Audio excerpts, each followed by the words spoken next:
The alarm cut through my sleep like a blade. I rolled off my bunk before my eyes were even open, my 3 hearts pounding in a rhythm I had not felt in 30 long cycles. On the station's silent eye, that alarm meant only one thing. Something had moved inside the dead veil, and nothing ever moved inside the dead veil. I am Warden Kess. For most of my life, I have watched this forbidden region of space from a lonely post at the edge of known worlds. The dead veil is a wound in the galaxy. It churns with colors that should not exist, and every ship that has ever tried to enter has been swallowed whole. No signal has ever come back. No probe has ever returned. The 7 founding races of the Galactic Concord Band all travel near it 10,000 cycles ago. Every child in the galaxy learns the same lesson. Stay away from the veil. The veil takes and never gives back. Yet here I was, sprinting down the narrow hall of my station, and the alarm was still screaming. I burst onto the command deck in my sleeping clothes. My second Brix was already at his post, his long fingers flying across the controls. Yulla, my young sensor officer, sat frozen in her chair, her wide eyes fixed on the main display. And in the corner, the conquered liaison Ovasic stood with his arms folded, his thin face pale as bone. "Warden," Brix said without turning, "you need to see this." I moved to the main screen. My breath stopped. A ship was coming out of the veil. Not going in, coming out. The vessel was small, maybe 200 meters long, and it looked as if it had been dragged through the underworld and back. Its hull was scorched black in long streaks. Pieces of its outer plating were missing. A thin trail of glowing gas followed behind it like a wounded animal leaving a track of light. It limped forward, engines flickering, as if it might die before it reached open space. "That is impossible," I whispered. "I have confirmed the reading 3 times," Brix said. "The ship is real. It is exiting the veil under its own power." Yulla finally spoke, her voice shaking. "Warden, I am picking up a transponder signal. It is old, very old. The code format is from before the Concord reformed its registry laws." "Run it," I said. She tapped her console. A name appeared on the screen in flat white letters. The translator stumbled over the characters for a moment, then settled on a clear output. "Earth Vessel Dawnchaser, Human Registry, listed as missing in action 400 standard cycles ago." The command deck went silent. I knew the name. Every warden knew the name. The Dawnchaser was a legend, a ghost story. 4 centuries ago, a small human crew had flown too close to the veil during an early exploration mission. The ship vanished without a trace. It was one of the first warnings humanity received about the Forbidden Zone. After that, even the stubborn humans had agreed to keep their distance. The Dawnchaser became a lesson, a tragedy, a closed case. And now it was crawling out of the darkness with its lights still on. "Orders, Warden?" Brix asked. Ovasic finally moved. He stepped forward, his long robe swishing against the metal floor. "The order is clear. Concord law requires immediate removal of any vessel that emerges from the veil. No exceptions. No delays. You will fire on that ship, Warden Kess." I did not look at him. I kept my eyes on the screen. "Warden," Ovasic said, his voice sharper now, "the law is not a suggestion." "Hold that order," I said quietly. Ovasic made a sound in his throat. "You cannot hold a conquered order. You must act." I said hold. Yulla looked between us with fear in her face. Brix kept his eyes forward, but I could see his shoulders tighten. The room felt heavier than the gravity plates could explain. Then the screen flickered. A small green symbol appeared in the corner, an incoming signal. "They are hailing us," Yulla said. I stared at that little green light. My whole body felt cold. A ship that should not exist was calling me from a place that should not allow any signal to pass. My training told me to cut the connection. My instincts told me something else entirely. "Put it through," I said. "Warden," Ovasic snapped, "this is a violation of every protocol we have." "Put it through, Yulla." She obeyed. The voice that came through the speakers was calm, tired, almost gentle. It spoke in an old form of human English, and the translator worked quickly to make it clear. This is Captain Amara Vale of the Earth vessel Dawnchaser. We are low on power and low on supplies. We request permission to dock.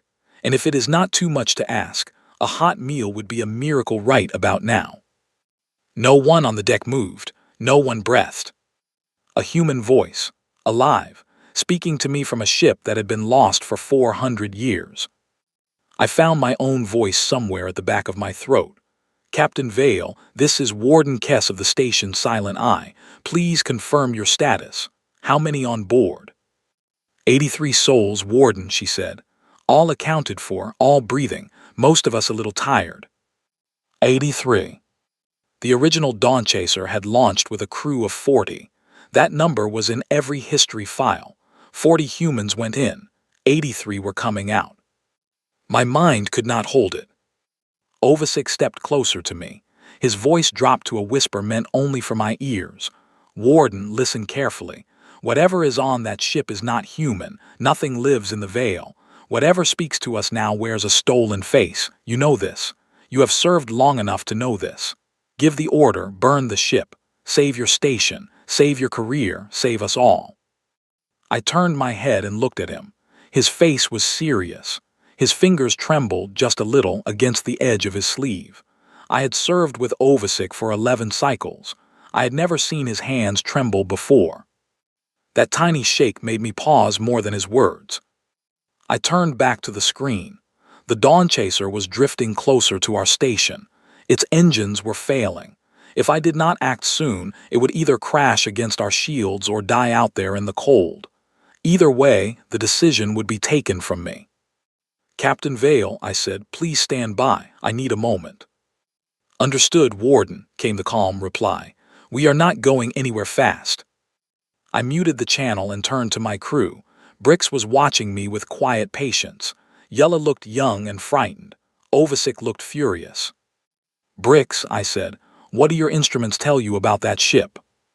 It is damaged but stable. I read 83 life signs.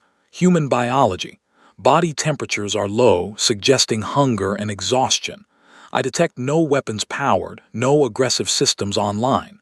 The ship is, by every reading I have, exactly what it claims to be. Yella. She swallowed hard. The energy signature around the hull is strange. It carries traces of Vale radiation, but the levels are falling quickly. Whatever was clinging to them is letting go. I think the ship is bringing something with it, but not something alive. Something more like a memory. A memory, I repeated. That is the closest word I have, Warden. Ovasik made his sound again. Superstitious nonsense. You would risk all our lives on a young officer's feelings. I would risk my own life, I said. On a young officer's honesty, there is a difference. I turned back to the screen and opened the channel again. Captain Vale, I said, I am granting you emergency docking at Bay 3. You will be placed under full quarantine on arrival. Your crew will be treated with respect, but you will not leave the quarantine level until I am satisfied. Do you accept these terms? There was a short pause. Then the calm voice came back, and I thought I heard something like relief hidden inside it. We accept, Warden Kess, and thank you. You have no idea what this means to us. I suspect, I said slowly, that I am about to find out. I cut the channel. Ovasik stared at me with open disgust. You have just ended your career, Warden. I will report every word of this, every choice, every delay. Report whatever you need to report, I said. I will answer for my choices. But tonight, I will not fire on 83 tired souls who crossed an impossible sea to come home. He turned sharply and walked off the command deck. I watched the Dawnchaser limp toward my station. Its running lights blinked weakly, one after the other like a heart still trying to beat. Somewhere inside that battered hull, 83 humans were preparing to meet a galaxy that had long since written them off as dead. I did not know what they had seen in the Vale. I did not know what they had brought back with them. I did not know if I had just saved my people or ended them. But I knew one thing for certain. The galaxy I had watched for 30 cycles was about to change forever, and I, old stubborn Warden Kess, was standing at the very door where that change would walk through. I took a long breath and straightened my uniform. "Bricks," I said, "let us go meet our ghosts." The quarantine level of Silent Eye was a long white hall with thick glass walls and soft lights. It had never been used. In 30 cycles I had walked past those empty rooms 1,000 times, and every time I had thought of them as a waste of good metal. Now they were about to hold the first visitors in the history of my station. I stood at the observation window with Bricks at my side and Yella a step behind us. My uniform was straight. My hands were folded behind my back. I tried very hard to look calm.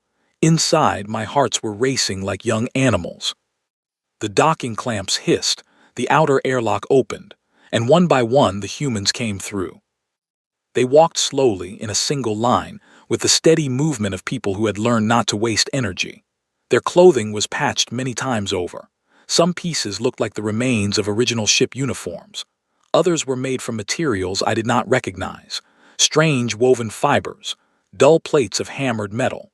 One man had a scarf made from what looked like dried veil moss, and I tried very hard not to stare at it. Their faces were thin. Their eyes were steady. They did not look frightened. They did not look like survivors who had just been rescued. They looked like soldiers returning from a long campaign, unsure which flag would be waiting to greet them. At the front of the line walked a woman of middle age. Her hair was silver at the temples and dark at the back. She wore an old officer's coat that had clearly been repaired many times. A faded rank pin still hung on her collar. She carried herself with the quiet authority of someone who had given orders in places where orders were the only thing keeping people alive. Captain Amara Vale.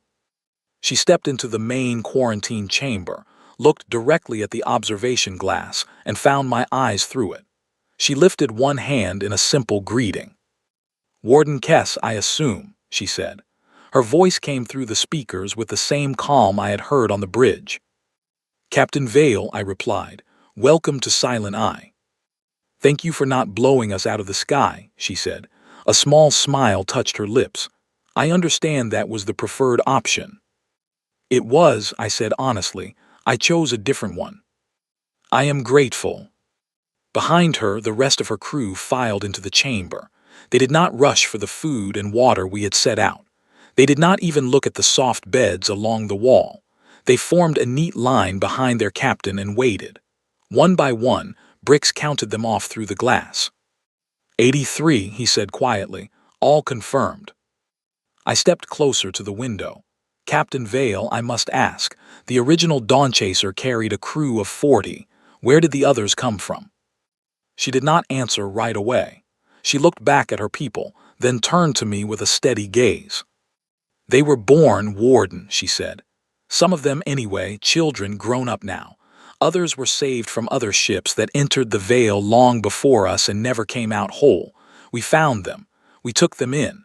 We taught them our language. They became part of our crew." "Other ships," I repeated. "How many?" "3, that we know of. 2 from races I had never seen before. 1 from a civilization that I believe your records would call extinct." Bricks made a soft sound beside me. Yella whispered something in her own tongue, some old prayer of her people. "That is not possible," I said. "Warden," Captain Vale said gently, "almost nothing that is true about the Vale is possible by the standards you were taught. I understand how strange this must sound. I remember how strange the first truth sounded to me, and I had already flown into the thing." I held up a hand. "Captain, I must move carefully. My liaison has already filed a report demanding your removal. If I do not give the conquered a reason to listen to you, they will silence all of us. I need you to tell me what happened to your ship. From the beginning. Slowly and in order so I can understand." She nodded. "I would be honored." She turned to her first officer, a tall man with a short gray beard, and spoke quietly. He nodded and moved to organize the crew, sending them in small groups toward the food and the beds. Then Captain Vale sat down on a plain metal bench near the glass. I pulled up a chair on my side. And she began. 400 of your cycles ago, she said, our ship entered the Veil as part of an exploration mission. We went in willingly. We went in proud. We believed we would find a new frontier, new science, new hope. What we found instead was a storm unlike anything we had ever imagined. Time moved differently inside, she continued. Our instruments told us that for every year we lived, many more passed outside. At first we did not believe our own readings. It felt like a trick. But the stars shifted too fast. The radio silence grew too deep. Eventually we accepted it. We were no longer traveling through space in any normal sense. We were drifting through something older, something that did not obey the rules. How long did you live in there? I asked. By our own clocks, about 19 years. 19 years, 400 outside. The difference was so wide my mind could not hold it cleanly. In those 19 years, she said, we learned 3 great truths. I would like to share them with you now, Warden, because once I say them, you will not be able to unhear them, and I want you to understand what you are choosing when you decide whether to believe me. I took a slow breath. Speak, Captain. She lifted one finger. First, the dead veil is not a natural region of space. It was built by hands and minds or something like them, long before any race in your conquered learned to shape fire. It is a cage, a prison, a seal placed around something that must not be allowed out. She lifted a second finger. Second, the thing inside the seal is not one creature. It is many, and they are old, and they sleep, and they dream. We called them the quiet ones because for most of our time in the Veil they never spoke, never moved, never opened their eyes. But they dreamed, and their dreams reached outward. She lifted a third finger. Third, for many thousands of your cycles, those dreams have been leaking through the seal, softly, slowly, touching every mind in your galaxy, shaping your councils, quieting your curiosity, teaching you, without you ever knowing, to fear the Veil and keep your distance from it so that no one would ever come near enough to fix the cracks in the prison. I stared at her. That is a heavy set of claims, Captain, I said at last. I know. You are telling me that the conquered itself, the law that bans us from the Veil, the old stories we teach our children, all of it might come from the creatures inside the Veil whispering to us in our sleep. That is exactly what I am telling you. Why then did they not whisper to you? I asked. She smiled. It was a tired smile, but there was something fierce behind it. Because human minds, she said, are loud, we dream wildly, we argue with our own thoughts. We change our feelings 3 times in an hour. We are not well ordered, we are not calm. The quiet ones could reach into the clear waters of other races, but our minds are full of noise and storms. Their voices drowned in us. They could not make us obey. They could not even make us listen. So for 19 years inside their cage, we moved around them like insects they could not catch. And we watched. And we learned. I turned to Brix. His long face was still. I turned to Yulla. Her eyes were wet. Warden, she whispered, when I was small, my grandmother told me I must never think too long about the Veil. She said thinking about it would bring bad dreams. My mother told me the same. My teachers, too. Every one of us was told from childhood not to think about it. I never questioned why. I had been told the same. I had told the same to young wardens under my command. I had never once asked where that teaching began. Captain, I said slowly, if what you say is true, why come back at all? You had survived. You had a ship. You could have stayed hidden somewhere in the outer dark and lived your lives in peace. Her face grew serious. Because the seal is cracking, Warden, she said. We fixed what we could while we were inside. We used every tool, every spare part, every trick of human stubbornness we had, but we are not the builders. We are only the visitors who saw the damage. The cage will not hold forever. When it fails, the quiet ones will wake, fully. And when they wake, they will not whisper anymore. They will command. And every mind in this galaxy that has been softened by their dreams for 10,000 cycles will kneel without knowing why. She leaned forward. We came back to warn you, she said. We came back because someone has to tell you to wake up before it is too late. And because we are tired of being the only loud minds in a sleeping galaxy. I did not speak for a long time. Finally, I said, Captain Vale, If I bring this story to the conquered, they will call me mad. They may remove me. They will certainly try to silence your crew. Everything you have told me sits against every law I have served." "I know," she said. "I am not asking you to believe me tonight. I am asking you to listen and to watch. Watch the people around you. Watch your liaison. Watch your admirals. Watch the way they speak when the veil is mentioned. See if their voices change. See if their eyes go flat. See if they start repeating words that do not quite belong to them." I thought of Ovasic. I thought of the way his hands had trembled on his sleeve. "I will watch," I said. "That is all I ask for now." I stood up slowly. My legs felt heavier than they should have. I looked at the crew behind her, already settling into the quarantine rooms. A tall young man was helping an older woman to a bed. Two children, born inside the veil, were eating slowly with the careful manners of people who had learned that food was not to be wasted. A small boy, maybe 7 cycles old, looked up and waved at me through the glass. I raised my own hand in return. "Rest, Captain," I said. "Eat, sleep. We will speak again soon." "Thank you, Warden." I turned and walked down the long white hall with Bricks and Yella behind me. None of us spoke until we reached the lift. Then Bricks said quietly, "Warden, if even a single word of that story is true, we are standing on a floor that may fall beneath us at any moment." "I know," I said. "And if every word is true." I looked at him. "Then we are not on a floor at all, Bricks. We are already falling. We just have not noticed yet." The lift doors closed, and we went up together to begin the hardest watch of my life. That night I could not sleep. I sat in my small office with the lights turned low and the door locked. In front of me on the desk lay my personal data pad, the one I had carried through 30 cycles of service. On its screen, I had pulled up every file I could find about the history of the conquered ban on the Dead Vale. I told myself I was only doing my duty. I told myself I only wanted to confirm the captain's story was a lie. But in truth, I was testing my own memory.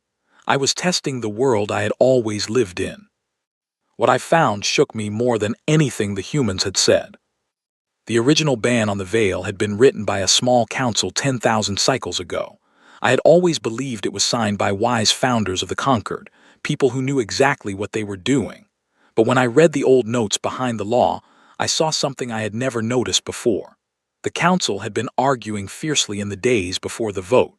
Some of them had wanted to study the Vale. Others had wanted to send probes. A few had even wanted to send teams of volunteers inside. Then, overnight, every single member of that council changed their mind. All of them. At the very same time. By morning, they voted as one to ban any travel near the Vale forever. The notes simply said that they had all come to a shared understanding in the night. A shared understanding in the night. I sat back in my chair and felt a cold thread crawl down my spine. I searched further. I found records of every warden who had ever requested permission to scan the Vale more deeply. Every single request had been denied. Many of those wardens had later died in quiet accidents, heart failures, falls. One had simply walked out of an airlock without his suit for reasons no one could explain. The records called them tragedies. I had always called them tragedies. Tonight I was not so sure. I searched for the dreams. I searched for the words. In the old speeches of conquered leaders, I began to see a pattern. Certain phrases came up again and again, across thousands of cycles, across many different races and tongues. Phrases that sounded normal at first, but which, when read together, had the shape of a lullaby. The veil protects us by being left alone. To look at the veil is to invite harm. The wise close their eyes to what is not meant to be seen. I had spoken those phrases myself. I had taught them to young wardens. They had always felt like common sense. Tonight, reading them in a long row, they felt like a hand stroking my forehead and telling me to go back to sleep. My door chimed softly. I jumped in my seat. I quickly closed the files and opened the door. Yulla stood there. Her eyes were red as if she had been crying or had not slept. "Warden," she said, "I must speak with you not as an officer, as a friend." I waved her in. She sat down across from me and folded her small hands in her lap. "I cannot stop thinking about what Captain Vale said," she whispered. "About the dreams. I have been remembering things, Warden, small things. My whole life I have had a strange feeling whenever anyone spoke of the Vale. A feeling like a door closing in my mind. I thought it was fear. Every child has fear. But tonight, after hearing her words, I tried to push against that feeling. I tried to really think about the Vale, to ask real questions about it. And as soon as I did, my head began to ache. Sharply. Like a warning." She looked at me with wet eyes. "Warden, a warning from who?" I took a slow breath. I did not answer right away because I had a duty of care to her, and I did not want to frighten her more than she already was. But I also had a duty of honesty, and I had spent my whole life valuing that above all else. "Yulla," I said quietly, "I have been looking at old Concord records tonight. I think the captain may be telling us the truth. I am not yet fully certain, but I think it is possible." She closed her eyes and nodded, as if I had only confirmed something she had already decided. "Then what do we do?" she asked.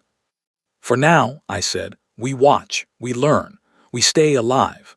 We do not trust easily, but we do not fear without cause. We gather proof. We find out who, on this station and beyond it, can be trusted. And we prepare ourselves for the possibility that everything we were taught was placed in our minds by hands we cannot see." "That is a lot to carry." "Yes," I said, "it is." It was quiet for a moment. Then she said, "Warden, when I was 8 cycles old, I wanted to be a scientist. I wanted to study the strange regions of space. My teachers told me I could, but whenever I tried to study the Veil, I would suddenly feel sleepy. I would lose my place in my books. I would wake up and not remember what I had read.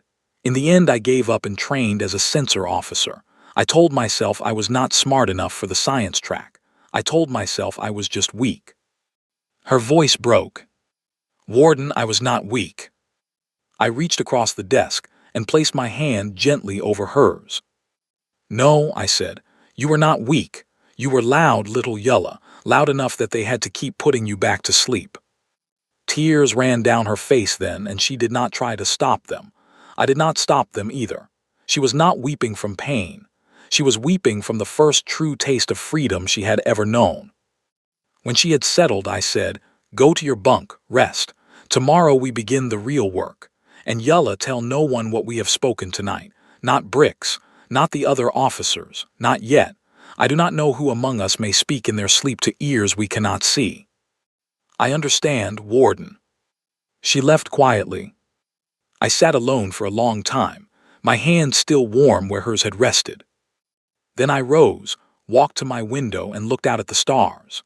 Somewhere out there, beyond the edge of my station, the dead Veil churned in silence, holding its ancient prisoners and its ancient secrets.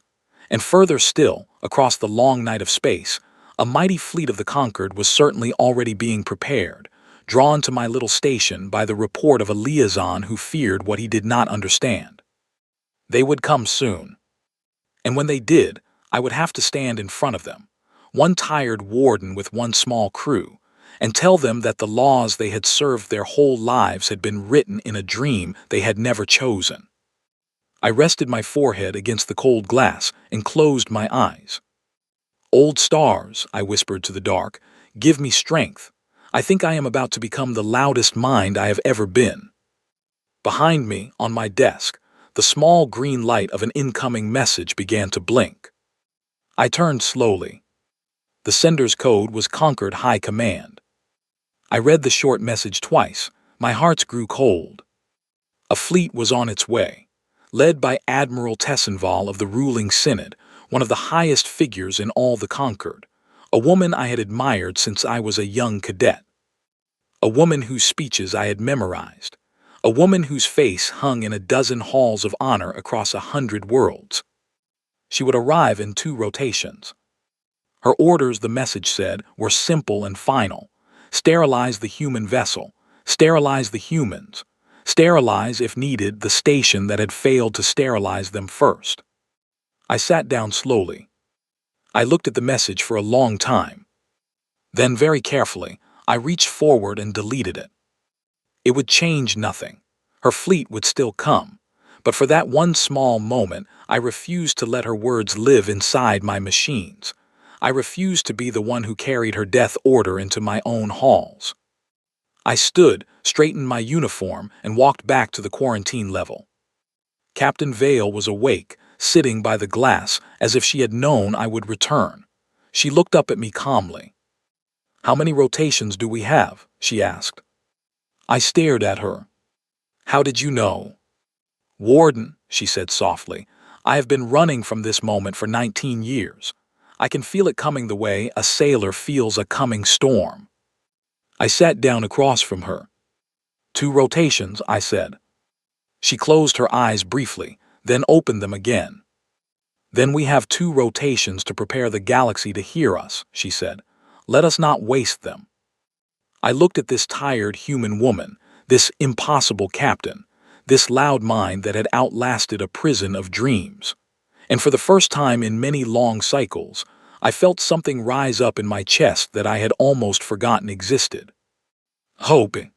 Stubborn, quiet, dangerous hope. "Captain Vale," I said, "tell me everything you know about how to wake a sleeping mind. We are going to need all of it." She smiled. "That," she said, "is my favorite subject." And we began. For the next 2 rotations, my station did not sleep. In the quarantine chamber, Captain Vale and her officers spoke without stopping. They shared everything they had learned inside the veil. They showed us drawings they had made of the great sleeping shapes they had seen. They played recordings of the low humming sounds that had leaked through the walls of their hiding places. They explained, in careful, patient words, how a person could learn to notice when a thought was not their own. Bricks recorded every word. Yella prepared copies on small hidden drives, one of which she hid inside the belly of a cleaning drone, another inside the lining of her own uniform, a third in a place she refused to tell even me. I did not scold her. I was proud. A loud mind finds many places to hide its truth. I moved through the station with new eyes. I watched every member of my crew. I listened to how they spoke when the veil came up in casual talk. Most of them shifted their gaze. Most of them changed the subject. A few, like Bricks, grew thoughtful and quiet, their faces alert as if they had noticed a draft in a room that should have been sealed. Ovasic I watched most carefully of all. He had locked himself in his quarters for most of the first rotation. When he did come out, he moved with a stiff, stretched calmness that did not look right. His eyes did not blink as often as they should have. He spoke in short, flat sentences. When I greeted him in the corridor, he turned to me slowly, like a door swinging open on old hinges. "Warden Kess," he said, "the Admiral will be here soon. I trust you are preparing to receive her with full honor." "Of course," I said, "every courtesy will be shown." "Good." His mouth made the shape of a smile. His eyes did not join in. It would be a shame to see such a long career end in disgrace.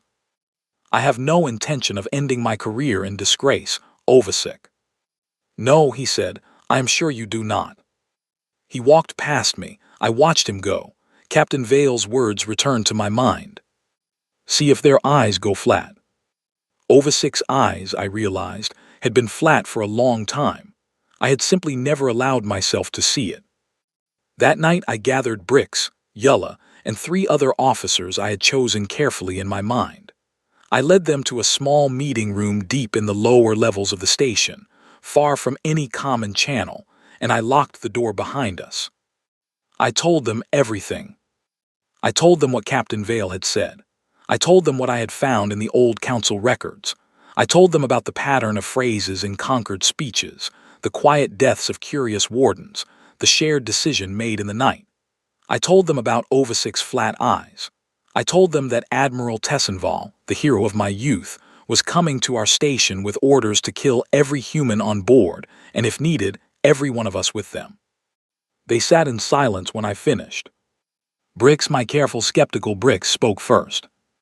"Warden," he said, "3 days ago I would have said you had lost your mind. Tonight I find that I have been asking myself why I was always so quick to stop thinking about the veil. Now that I try to think about it clearly, I can. The fog is not strong in me, but I can feel where it used to be, Like a coat I have been wearing for so long that I forgot it was there. Yulla nodded. The three other officers, whom I had chosen because they were stubborn and because they sometimes argued with me about small things, all nodded as well. It seemed, as Captain Vale had suggested, that the minds the dreamers could not easily soften were the ones that argued, the ones that asked, the ones that did not sit still. "What do you want from us, Warden?" Brix asked. I placed my hands on the table. "I want you to stand with me," I said. "When the Admiral arrives, I will refuse her order. I will protect the humans. I will broadcast their story to every station in range on an open channel so that no one can silence it in a single stroke. Some listeners will believe, some will not. Some will be awake, some will not. But once the words are out, they cannot be gathered back." "That is treason," one of the officers whispered. "Yes," I said calmly. "By conquered law, it is treason. By the law I feel in my own chest, it is the only honest act left to me." I looked around the room at each of them. "I will not ask any of you to follow me into this. I will not force a single one of you. If you wish to leave the station now, I will sign your transfer papers tonight. I will not record your names. You will be safe as far as I can keep you safe. But if you choose to stand with me, you must understand what we are doing.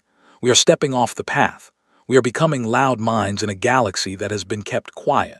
There will be no quick reward. There may not even be survival. There will only be the truth, and the chance to give it to others." No one moved. Then Yulla lifted her chin, her eyes shining. "I am loud, Warden," she said. "I have been loud my whole life. I just never had permission to say so out loud. I stand with you." Brix gave a slow, tired nod. "Warden, I followed you for 30 cycles because you were fair. I will follow you tonight because you are also brave. I stand with you." The three other officers, one by one, said the same. I felt my throat grow tight. I cleared it. "Thank you," I said. "Now we have work to do." We split the tasks between us. Brix would prepare the long-range broadcast array for a signal that could not be easily blocked. Yulla would organize the hidden copies of the humans' testimony. One officer would manage food and water for the humans in case the coming fight made our normal supply lines fail. Another would quietly prepare escape pods, not for us, but for any crew member who changed their mind at the last moment. We would not punish anyone for being afraid. Fear was not a crime on my station. The third officer, a calm, older woman named Brenna, whom the humans had taught to understand their old battle language, I asked to stay close to Captain Vale, to learn as much as she could in the hours that remained. Then I went to speak with Imara Vale myself. She was waiting for me by the glass, as she always seemed to be. "Admiral Tessenval will arrive tomorrow," I said. "I have chosen not to obey her order." She looked at me for a long time. "Warden Kess," she said softly, "do you understand what this will cost you?" "I understand some of it," I said. "I expect the rest will teach me in its own time." She placed her palm against the glass. I lifted mine and pressed it against hers, with the cold, clear barrier between us. "Captain Vale," I said, "I have served 30 cycles as a warden of the conquered. For most of those cycles I was proud. Lately, I have begun to see that some of that pride was painted on a wall I did not build. Whatever happens tomorrow, I want you to know that meeting your crew has been the loudest, clearest moment of my life. I am grateful for it." Her eyes shone. "Warden," she said, "I was a child when I signed onto the Dawn Chaser. I thought I was going to see wonders. I saw terrors instead. And then, for 19 years, I lived in fear that when we came out, if we ever came out, no one in the galaxy would listen. I prepared myself to be laughed at. I prepared myself to be shot at. I did not prepare myself to be believed." "You prepared well, then, for the harder road," I said, "for we are not out of danger yet." "No," she agreed, "but tonight, at least, I am not alone in the truth, and that is a gift I did not expect." We stayed a moment more with our palms pressed against the glass. Then I stepped back and nodded to her. She nodded to me. We both knew the storm was coming, and we both intended to stand in it. The Admiral's fleet arrived just after the station's second sunrise. I stood on the command deck in my formal uniform, with Bricks on my right and Yella on my left. Brenna stood beside the communications console. The other two officers I had chosen were at their stations, quiet and ready. In the quarantine chamber below, Captain Vale and her crew waited in calm silence, knowing what was coming, trusting us to do what had to be done. Ovasik stood in the corner of the deck, his eyes flat, his hands folded. On the main screen, the fleet appeared. 12 warships of the ruling synod, their hulls bright with the silver marks of the inner core. At their center flew the command ship Calm Horizon, the personal vessel of Admiral Tessenval herself. The channel opened without our asking. A tall figure appeared on our screen. Admiral Tessenval stood in her command room, her silver hair pulled tight, her uniform sharp as a blade. She had been a hero of mine since childhood. I had once watched her give a speech about honor that had made me weep in my cadet bunk. Looking at her now, I saw for the first time that her eyes did not move the way a living person's eyes moved. They tracked from side to side in slow, measured sweeps, as if she were reading lines already written for her. "Warden Kess," she said. Her voice was the same voice that had once inspired me. It no longer moved me. "You have received my order." "I have, Admiral." "Then explain to me why the human vessel is still docked at your station, why its crew is still breathing, why you have not acted." "With respect, Admiral," I said, keeping my voice steady, "I have chosen not to carry out that order." The room behind her went still. The officers around her turned their heads slowly in the same strange, unified way. I felt Brick's shift beside me. I did not look at him. "You choose not to obey a direct order of the ruling synod," the Admiral said. "I do." "On what grounds?" "On the grounds," I said, "that the humans on my station have brought information of the highest importance to the survival of the conquered. Information that affects every species we serve. I believe this information must be heard before any action is taken." "That is not your decision to make." "It is today, Admiral." Her face did not change. Her voice did not change. But I felt her focus sharpen on me like a beam of cold light. "Warden Kess," she said, "you have served with honor for 30 cycles. I do not wish to end that service in this way. I will give you one chance to obey. Order your crew to stand down. Open the airlock on the human vessel. Flush the quarantine chamber. Return to your duty. If you do this now, I will record your hesitation as a moment of confusion and nothing more." She paused. "If you refuse, I will destroy the vessel, the quarantine level, and any part of your station that gets in the way. And I will see to it that your name is erased from every honor roll across the conquered. Your family will be told you died of illness. You will be forgotten before your ashes are cold."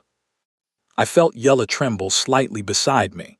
I reached over and placed my hand briefly on her shoulder. "Admiral Tessenval," I said, "I have one question for you before I answer." Her eyes did not blink. "Ask." "When did you last dream, Admiral?" The deck around me went completely silent. She stared at me. For the first time, a flicker passed over her face, a brief tightening around the eyes, then the mask slid back into place. "Your question is without meaning." "On the contrary," I said, "I believe it is the most important question I have ever asked. When did you last dream, Admiral? When did you last laugh without thinking first?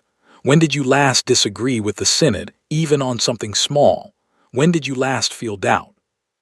"Warden Kess," she said, and her voice was tighter now, "you are testing my patience." "I am not trying to test you, Admiral. I am trying to see if you are still in there." There was a sound to my right. Ovasik had stepped forward. His hand was inside his robe. Brenna saw it a heartbeat before I did. She moved fast for an older officer. She caught his arm before the small weapon hidden in his sleeve could clear the cloth. Bricks was beside her in an instant, gently but firmly taking Ovasik down to the floor. The liaison did not even struggle. He simply lay there, eyes flat, breathing evenly, as if he had been a puppet whose strings had gone briefly loose. "Warden," Brenna said softly, "he had a cutter, set to full discharge." "Secure him," I said, carefully. "He is a casualty of this, not a criminal." On the screen, The Admiral watched all of it without a change of expression. "Admiral," I said, turning back to her, "the veil is not what you were told. Your orders tonight are not your own. I believe some part of you already knows this. I am asking that part of you to speak just once before you give the word to fire on my station." Her mouth opened, it closed, it opened again. For a single heartbeat, her eyes moved like a living person's eyes. They went wide, they looked lost. Then they flattened again. "Fire," she said quietly. Brick spoke one word into his console: broadcast. Every communication array on Silent Eye came alive at once. The full testimony of Captain Amara Vale, recorded and translated into every major conquered language, poured out across hundreds of channels in every direction. Her voice, calm and clear, explained the truth of the veil. The quiet ones, the dreams, the soft hand that had been resting on the galaxy's mind for 10,000 cycles. In every inhabited system within range, officers woke at their posts and looked up at their screens in confusion and shock. The Admiral's fleet opened fire on us. The first volley tore across the station's shields. Alarms screamed. The deck rocked beneath my feet. One of the younger crew members in a corner station was thrown from her seat. Brenna rushed to help her. "Return fire on empty space," I said. "Mark our position. Do not aim to harm their crews. We are not here to hurt them. We are here to buy time for the signal." Bricks worked quickly. Warning shots burst from our small defense guns, curving away from the Admiral's ships, cutting clear lines across the dark so that any sensor station in 100 directions would record the event in full detail. Another volley struck us. A section of the outer hull broke open. Emergency seals slammed into place. The lights flickered and steadied. Yulla's hands flew across her console, keeping our readings sharp, keeping our signal strong. Then suddenly, one of the ships in the Admiral's fleet broke formation. I stared at the screen. A second ship peeled away. Then a third. 3 conquered warships turned slowly and moved themselves between our station and the Admiral's command ship.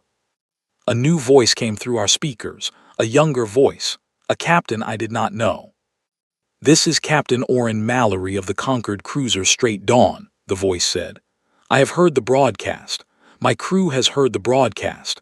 We will not fire on Silent Eye. I call on every ship in this fleet to stand down and listen." Another voice joined his. Then another. Within moments, 5 of the 12 ships in the Admiral's fleet had turned, their guns now pointed outward, defending us.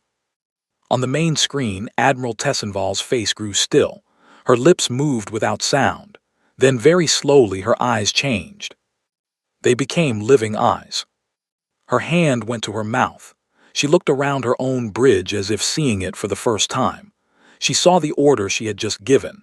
She saw the ships that had turned against her. She saw, on her own screen, the image of my small battered station refusing to die. "Stop firing," she whispered. Her officers hesitated. "Stop firing," she said again louder, her voice cracked. "By the light of every star, stop firing." The guns of the loyal half of her fleet fell silent.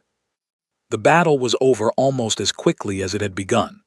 The Admiral ordered her ships to stand down. She surrendered her command to Captain Mallory of the Straight Dawn, who promised, with a shaking voice, that he would treat her honorably and see her to a place where she could recover and speak for herself. On my deck we took stock. Our station was heavily damaged. Many systems were down.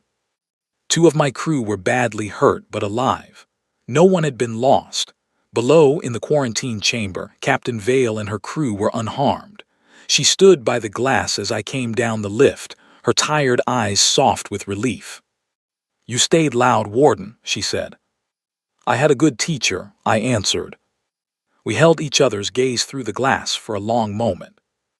Then all around us, across the long dark spaces of the galaxy, something began to change. The broadcast had reached farther than any of us had dared to hope. Across 100 worlds, citizens stopped in the streets, holding their ears, then their heads, then each other. Some wept, some shouted, some simply sat down where they were and stared at nothing for a long time. Governments called emergency sessions. Scholars pulled old records from dusty shelves. Wardens across many sectors began, for the first time in their lives, to ask questions they had always been told not to ask. Not every mind woke. Some had been held too long or held too deeply or simply could not bear to wake, but enough did, far more than enough. The soft hand that had been resting on the galaxy's mind for 10,000 cycles began to lift. Not all at once, not completely. The quiet ones still slept inside their cracked prison and their dreams still leaked into the spaces between worlds. But now the galaxy knew. Now we could name what we felt. Now, when a thought came that did not belong to us, we could recognize it and set it gently aside. In the weeks that followed, a new coalition began to form. It was messier than the old Concord, louder, more full of argument and disagreement. Humans sat at its founding table, not as heroes and not as leaders, but as strange, stubborn cousins who had walked into the dark and come back with a warning. Captain Vale was given no crown and no title. She asked for none. She only asked for quiet rooms where her crew could sleep in peace, and hot meals for as long as they needed them. She got both. Admiral Tessenval, when the fog left her fully, was broken by what she had almost done. She stepped away from public life.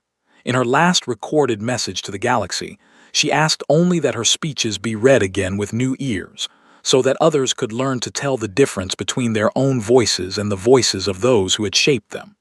It was, I think, the most honest thing she had ever said. Ovasik recovered slowly. He remembered little of what he had tried to do. He wept when he was shown the recordings. I visited him in his quarters several times. I told him that the one who had raised the cutter in his hand had not truly been him. I do not know if he believed me, but he did, in time, return to simple work in a small office on a quiet world where he tended to the records of old wardens. He wrote letters to me now and then. The handwriting was shaky, but the words were his own. Brix retired a year after the battle. He said 30 cycles of service and one impossible night were enough for any Thren engineer. He bought a small house on a green moon and grew strange, bright flowers. I visited him when I could. We did not speak often of the Vale. We did not need to. Yulla did not retire. Yulla flourished. She left my station to take up the studies she had been gently steered away from as a child. She became one of the leading young scientists in the study of mind influence, working with humans and others to build tools that could help even the quietest minds recognize the touch of an outside thought. Her name, in a few short cycles, appeared in journals across many worlds. I kept a small copy of her first published paper on the wall of my office. I had no right to be proud, for her work was her own. I was proud anyway. As for me, I stayed at my post. The station's silent eye was rebuilt. Its scars were left visible on purpose as a reminder. Its mission changed. We were no longer a lonely outpost watching a place no one was allowed to go. We were now a shared watch, staffed by crew members from many races, including humans, whose job was to tend the cracked prison at the edge of our sky. We studied the Vale. We strengthened its seals where we could. We trained others to do the same. Captain Amara Vale, old now, silver all the way through her hair, lived on Silent Eye in her final cycles. She taught classes to young officers of every species. She told them over and over the same simple lessons. Notice your thoughts, ask where they come from, disagree with yourself sometimes. Speak up when something feels quiet that should be loud. Stay stubborn, stay kind, stay awake. On the last evening I spent with her, she and I sat together on the observation deck, looking out at the Vale. It still churned, slow and ancient, far beyond our shields, but it no longer felt like a forbidden secret. It felt like a patient under our care. Difficult, dangerous, but no longer unknown. "Warden Kess," she said quietly, "may I ask you something I have wondered for a long time?" "Always, Captain." "What made you hesitate that first night? When Ovasik told you to fire, when every law you had served said to pull the trigger, what made you stop?" I thought about it for a long moment. I had thought about it many times over the cycles. "I think," I said slowly, "it was your voice." "My voice?" "When you asked for a hot meal," I said. "After 400 cycles and a journey no one else had ever survived, you did not ask for glory. You did not ask for mercy. You asked for a hot meal. It was such a small thing, such a human thing. I had been trained my whole life to see anything from the veil as a threat, but threats do not ask for hot meals. Tired travelers do. Something in me, some small loud part, refused to fire on a tired traveler. The rest of me caught up later. She laughed. It was a soft, tired, beautiful sound. A hot meal saved the galaxy then, she said. A hot meal, I agreed, and a very stubborn captain. We watched the veil together a little longer. Then she said almost to herself, "You know, Warden, I have been asked 1,000 times what I think humans are, why we were the ones who could not be shaped, why our minds were too loud for the quiet ones to reach. I have given many answers over the years, clever ones, scientific ones, but I think the simplest answer is this. No one ever told us we could not, so we did. And when we were told we should not, we asked why. And when the answers did not satisfy us, we went and looked for ourselves. That is a dangerous way to live," I said gently. "Yes," she agreed. "It is also the only way I know." I raised my cup of warm drink to her. "To the stubborn," I said. She raised hers. "To the awake," she answered. Our cups touched softly in the quiet air. Outside the great window, the veil turned slowly, holding its sleeping prisoners, watched now by living eyes that would not be closed again. And beyond it, in every direction, the galaxy hummed with the messy, argumentative, beautiful sound of minds that had remembered how to speak for themselves. Old Warden Kess, who had once watched a forbidden zone from a lonely post and believed that was the whole of my duty, smiled into the dark. I had found the loudest voice of my life, and I intended, for as long as I had breath, to keep using it.